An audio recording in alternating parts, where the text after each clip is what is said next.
creación. Quizás es uno de los capítulos más cortos que aparece en la Confesión de Fe. Contiene solamente 3 párrafos. Y es muy probable que esto se deba a que en la época en que se escribió la Confesión de Fe, en que se abordó esta intención de poder condensar las principales enseñanzas de la palabra en este documento, el tema de la evolución, o mejor, la creación no estaba siendo cuestionada, ¿no? Era asumida como algo verdadero, no se cuestionaba y por lo tanto, digamos que simplemente se hizo una descripción de lo que es la creación, de los elementos clave de la creación. Quizás si hoy asumiésemos el reto de rehacer la confesión de fe en este capítulo, tendríamos que dedicarle mayor tiempo, ¿no? ¿Por qué razón? Porque aun cuando es un tema que nosotros como cristianos lo creemos y lo asumimos, es realmente una de las espadas que más se ha blandido contra el Evangelio, es justamente el tema de la creación. A partir del surgimiento de la teoría de la evolución, que prácticamente, según el conocimiento de los científicos de entonces, era como la espada que terminaba de alguna manera con Dios. Y de hecho aquella frase famosa, ¿no?, de que Dios ha muerto, a partir de la exposición de la teoría de la evolución, cobra ese sentido, ¿no? Porque es un ataque directo contra Dios. Era, digamos que el último bastión que según los incrédulos tenía el Señor, ¿no?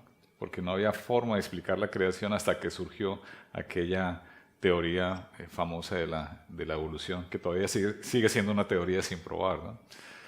Es solamente un conjunto de especulaciones, de argumentaciones, en principio con un tinte científico, pero que realmente de científico no tienen mayor profundidad. Entonces tengamos esto en mente, hermanos, cuando nos acercamos al tema de la creación, porque evidentemente es algo en lo cual deberíamos nosotros intentar profundizar un poco más para tener muy bien cimentados nuestros criterios sobre este tema. Voy a ir leyendo los párrafos y explicando algunas características que se describen en estos párrafos, ¿no? El párrafo 1, no sé si todos tienen el libro aquí de la Confesión de Fe, el párrafo 1, dice: en el principio agradó a Dios Padre, Hijo y Espíritu Santo para la manifestación de la gloria de su poder, sabiduría y bondad eternos, crear o hacer el mundo y todas las cosas que en él hay, ya sean visibles o invisibles, en el lapso de 6 días y todas muy buenas. Muy sencillo el párrafo este. En este párrafo, ¿qué es lo que encontramos? Encontramos básicamente la caracterización de la creación. ¿En qué consiste la creación? Y todo el párrafo lo que hace es señalar esas características básicas de la creación.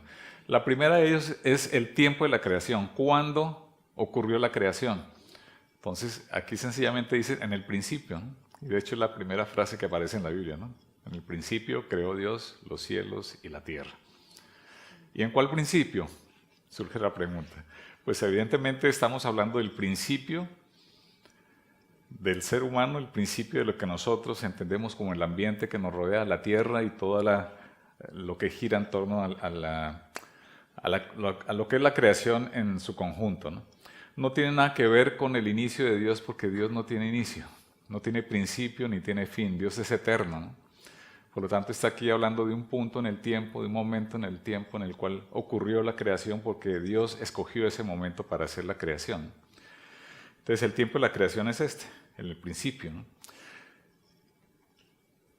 Luego, el autor de la creación lo expresa allí, ¿no? Dios Padre, Hijo y Espíritu Santo, las 3 personas de la Trinidad, ¿no? Todas intervinieron en el proceso de la creación, y hay varios versículos que nos apoyan esta definición, ¿no? Esta definición que está haciendo la confesión de fe. Por ejemplo, en Juan 1.3 nos habla del Verbo, nos está hablando de Jesucristo. Génesis 1.2 nos habla del Espíritu Santo, y Génesis 2 nos habla del Padre en su conjunto, ¿no? O sea, Dios en las 3 personas, el autor de la creación.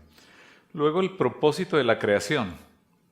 ¿Sí? ¿Cuál es el propósito? ¿Por qué razón al Señor se le ocurrió hacer la creación? crearnos a nosotros, crear el universo, crear toda la naturaleza que hoy vemos. Pues aquí está expresada, ¿no? Para la manifestación de la gloria de su poder, de su sabiduría y de su bondad. La razón fundamental por la cual nosotros estamos hoy aquí es porque Dios quiere manifestar su gloria. Sí. Esa es la razón. No existe ninguna otra motivación que Dios hubiese tenido en un momento determinado para crear nada, ¿cierto? Solamente mostrar su gloria. Y esa es la razón de ser de cada uno de nosotros, ¿no? ¿Y cuál es la extensión o la esfera de la creación? Pues aquí también la señala, ¿no? El mundo y todas las cosas que en él hay, ya sean visibles o invisibles. Aquí vale la pena entender, hermanos, que vuelvo a repetir, cuando se redactó la confesión de fe, evidentemente el interés era quizás un poco diferente al que hoy tendríamos cuando abordamos este tema, porque aquí está señalando la creación solamente referida al mundo, ¿no? Pero no hace referencia al universo. Y realmente el universo todo ha sido creado por Dios, ¿no? Sí. Aquí quizás si redactáramos nuevamente este párrafo, incluiríamos el universo entero, ¿no? El universo. Y todas las cosas que en él hay, ya sean visibles o invisibles. Aquí aparece otro término interesante, ¿no? Que es este término de invisibles. ¿Sí? ¿Qué entendemos por ese término de invisibles? Que hay otra esfera, que hay otros elementos de la creación que nosotros no percibimos, ¿sí? Que nuestros sentidos no están adecuados para percibirlos, pero que existen, que están allí, ¿no? Sí. Por ejemplo, las leyes que ordenan toda la creación, ¿sí?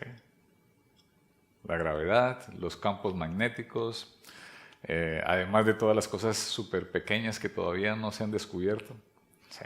La forma en que interactúan estas cosas pequeñitas y las cosas grandes también, todavía no se conocen, ¿no? Esta semana acaba de llegar una nave por allí a Saturno, ¿sí fue a Saturno? A Júpiter, el planeta grande, con la intención de conocer cómo es que se originó este planeta, ¿no? Evidentemente va a dar allí 5 vueltas, creo, o algo así, a intentar descubrir cómo fue el origen de este planeta. Bueno, llevamos 4.000 o más años aquí en la Tierra y todavía no han sabido los científicos saber de dónde se originó la Tierra y ahora estamos pretendiendo conocer de dónde se originó este planeta, ¿no? Es un poco la muestra de lo insignificante que es nuestra condición, ¿no? De seres humanos frente a la grandeza de Dios. Aún de las cosas que vemos, ¿no? Como los planetas que se pueden ver por instrumentos actualmente.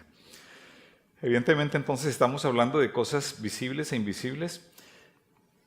El quinto elemento de esa característica de la creación es la duración de la creación.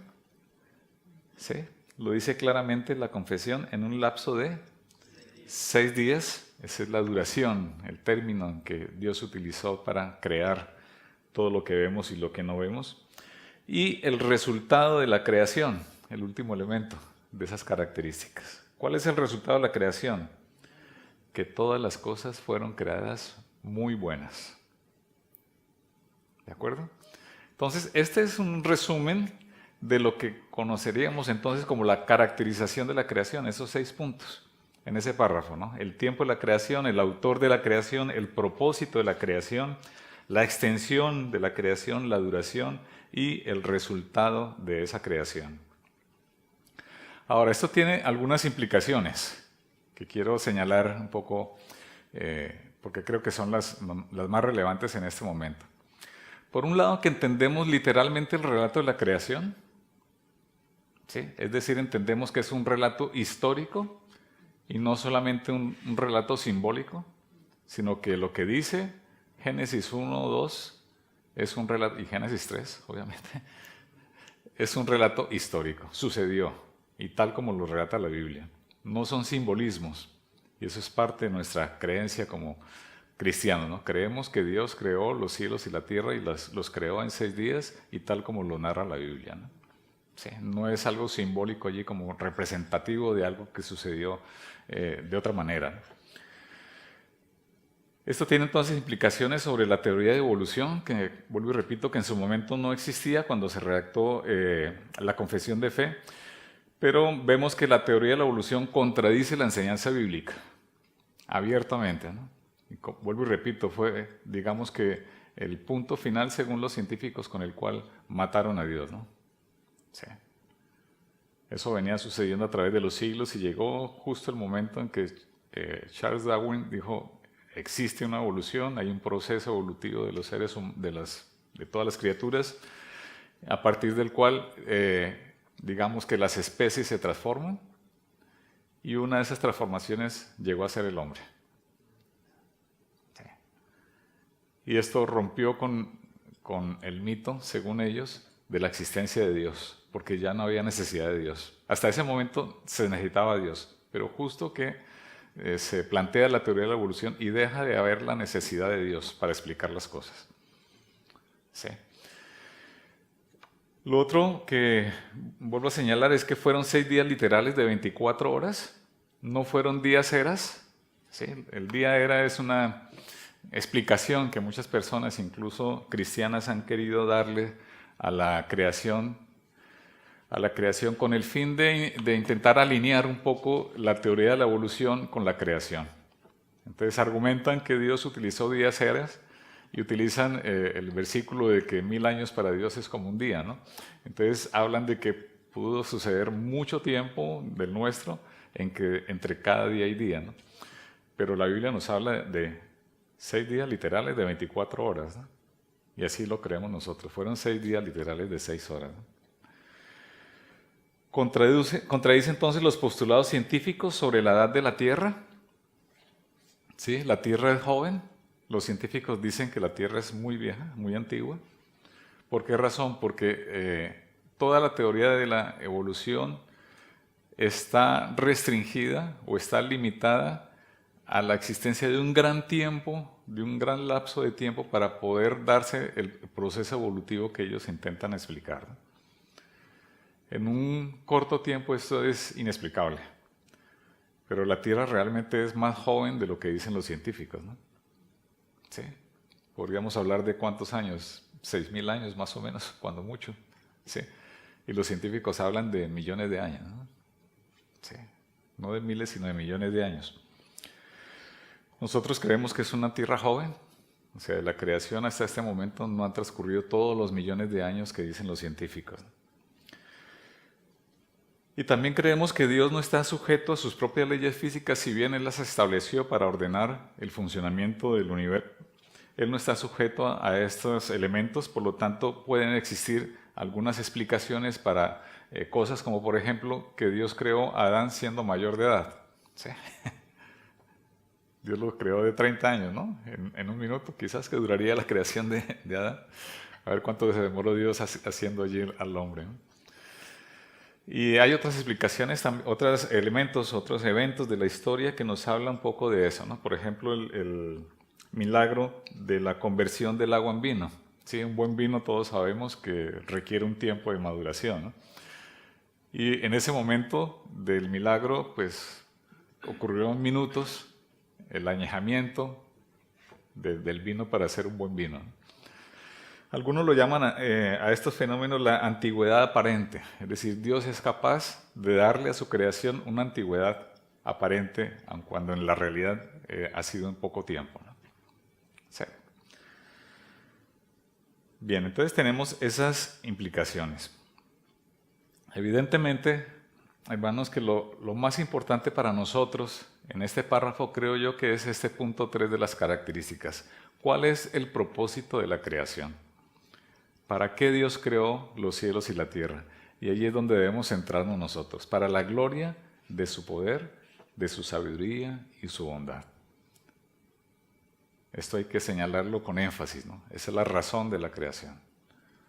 Él quiere manifestar esa gloria suya a través de lo creado. El párrafo 2. Después que Dios hubo creado todas las demás criaturas, creó al hombre, varón y hembra, con almas racionales e inmortales, haciéndolos aptos para aquella vida para con Dios, para la cual fueron creados, siendo hechos a imagen de Dios, en conocimiento, justicia y santidad de la verdad, teniendo la ley de Dios escrita en sus corazones y el poder para cumplirla, y sin embargo con la posibilidad de transgredirla, por haber sido dejados a la libertad de su propia voluntad, que era mutable, cambiante. ¿Sí? Entonces, este segundo párrafo ya hace referencia específica a la creación del hombre. El anterior párrafo está hablando de toda la creación, ¿no? Todo lo visible y lo invisible. En este párrafo ya se centra en la creación del hombre. Y ahí encontramos entonces los siguientes elementos. Primero, que el hombre fue creado en pareja, varón y hembra. ¿Sí? Y esto es muy importante, ya lo veremos porque tiene implicaciones para nosotros, ¿no? Varón y hembra. En segundo lugar, el hombre fue creado de la tierra y del aliento de Dios. Tal cual lo describe Génesis, nos está hablando de eso, ¿no? Dios creó al hombre del barro de la tierra y luego sopló aliento de vida, ¿no? Hay dos elementos constitutivos en ese momento de la creación, la tierra y el aliento de Dios. Fue creado a la imagen de Dios. ¿Sí? La imagen de Dios, tal como lo describe el párrafo, en conocimiento, justicia y santidad de la verdad, teniendo la ley de Dios escrita en sus corazones. Y esto es a lo que hacía referencia hace un momento el pastor José de Segovia cuando habla de que la ley del Señor ha estado escrita en el corazón del hombre, y por eso la conciencia está siempre señalando, ¿no?, el pecado, porque se está transgrediendo la ley de Dios, ¿no? O sea, está escrita en el corazón del hombre. Y luego la cuarta, que el hombre fue creado libre, capaz, responsable y mutable, cambiante. Entonces, estas son las características del hombre creado por Dios. ¿Qué implicaciones tiene entonces esas características para nosotros hoy día?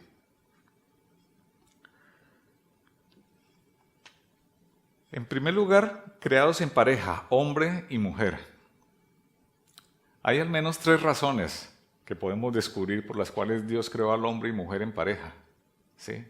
2 individuos que se complementan, de sexos diferentes.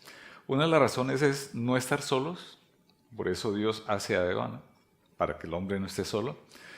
En segundo lugar, para cumplir el propósito de la procreación, de población, de poblar la tierra, es una segunda razón. Y una tercera es mostrar la imagen de la relación entre Cristo y la Iglesia. Es decir, desde la propia creación de hombre y mujer se estaba señalando el Evangelio, ¿no? Sí. Esto obviamente se desarrolla a través de toda la Biblia, ¿no? Pero evidentemente una de las razones fundamentales por las cuales Dios crea al hombre y la mujer es para mostrar la relación entre Cristo y la Iglesia. ¿Sí? Es un tipo entonces de esa relación. La segunda implicación es que el hombre tiene una constitución dicotómica. ¿Esto qué quiere decir? Que el hombre está constituido de 2 partes. ¿Sí? Alma y cuerpo, y no de 3 partes. Esto nos han estado enseñando quizás en muchos lugares. Se habla de la tricotomía, es decir, que el hombre está constituido de 3 partes, alma, espíritu y cuerpo. ¿Sí? Pero realmente no es así, estamos constituidos de 2 partes. ¿Sí? Una parte inmaterial y una parte material. ¿Sí? Esto es muy importante que lo entendamos, ¿no? Alma y espíritu son entidades no son entidades separables y por tanto distinguibles una de la otra. De hecho, cuando uno lee la palabra, uno va a encontrar que se habla indiferentemente de alma y de espíritu, ¿sí?, señalando solamente esa parte constitutiva del ser humano que es la parte inmaterial. ¿De acuerdo?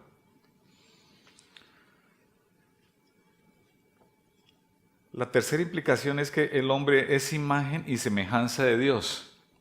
Imagen y semejanza son palabras sinónimas, ¿sí? Básicamente significan ser similar o representar a. ¿Sí? Entonces, Dios creó al hombre para representar a Dios en la creación. Por eso lo creó a su imagen, para que fuese representativo, ¿no? Y esa imagen y semejanza entonces tiene 3 perspectivas. Por un lado, una perspectiva sustantiva, o sea, de la esencia misma del ser humano, que es la imagen constitucional, mente, voluntad y emociones, ¿sí?, tal como Dios también tiene emociones, tiene voluntad. y una imagen mural, justicia y santidad. A ese conjunto de esos dos elementos lo llamamos la perspectiva sustantiva de la creación del hombre, ¿no? Del hombre creado a la imagen de Dios. Segundo, una perspectiva relacional, o sea, una imagen relacional, varón y hembra, que también nos está enseñando de la relación del Dios Trino, de esa relación que existe entre el Padre, el Hijo y el Espíritu Santo.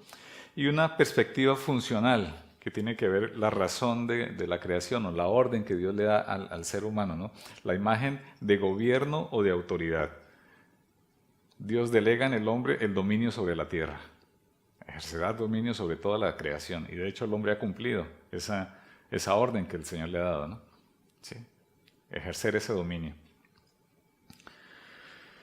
Hablamos entonces de una imagen total. Y esto es muy importante, esta frase que señalo allí. El hombre no es que posea la imagen de Dios como algo adicional, ¿no? Como que un brazo ahí adicional, un injerto que el Señor le puso al hombre para que fuese la imagen de Dios. No es eso, sino que el hombre es la imagen de Dios. ¿Sí? No es algo añadido al hombre. Sí, se entiende esta frase, ¿no? Sí. El hombre no posee la imagen de Dios, sino que es la imagen de Dios. Esto es también muy, muy importante que lo tengamos en cuenta. Y bueno, creados libres, responsables y con voluntad mutable. Esto lo explicaremos quizás un poco más a fondo cuando tratemos el siguiente capítulo de la providencia de Dios. Y el siguiente, además, el capítulo 6, que habla del pecado, ¿no? Entonces, están esas implicaciones que debemos siempre tenerlas en cuenta, creados en pareja, creados como seres dicotómicos, creados a la imagen y semejanza de Dios. ¿Y qué significa eso de ser imagen y semejanza de Dios? ¿Sí?